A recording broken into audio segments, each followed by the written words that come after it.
You thought the Crusades were about religion.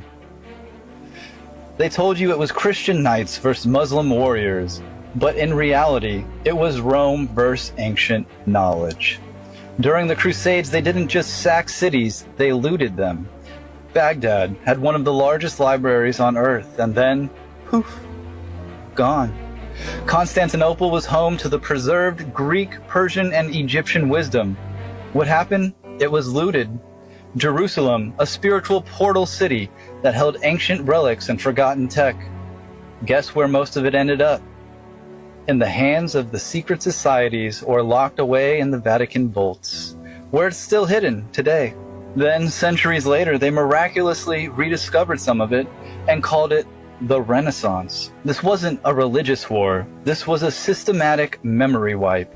Then when people think of the Inquisition, they imagine witches casting curses and spells.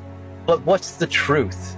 They were hunting healers, midwives, herbalists, and wisdom keepers.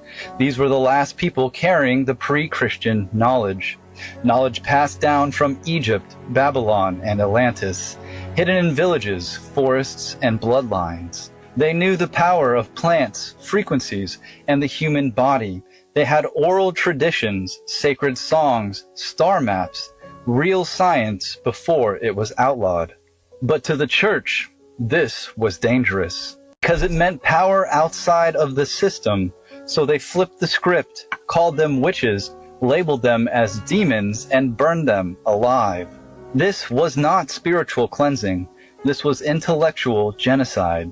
It was never about good versus evil. It was about control versus freedom. Then we had World War I and II. They weren't just about borders and politics. They were about erasing the last traces of the old world.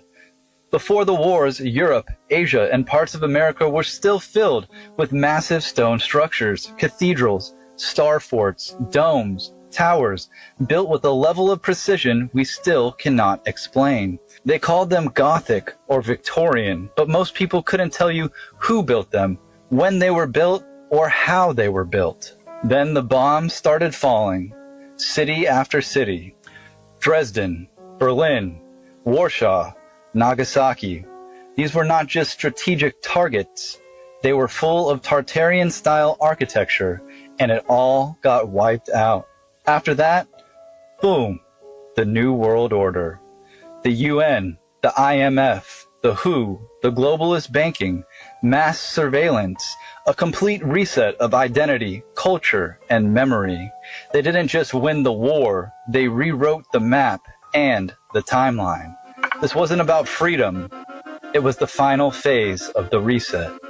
They can reset history, but they cannot stop us from remembering the truth.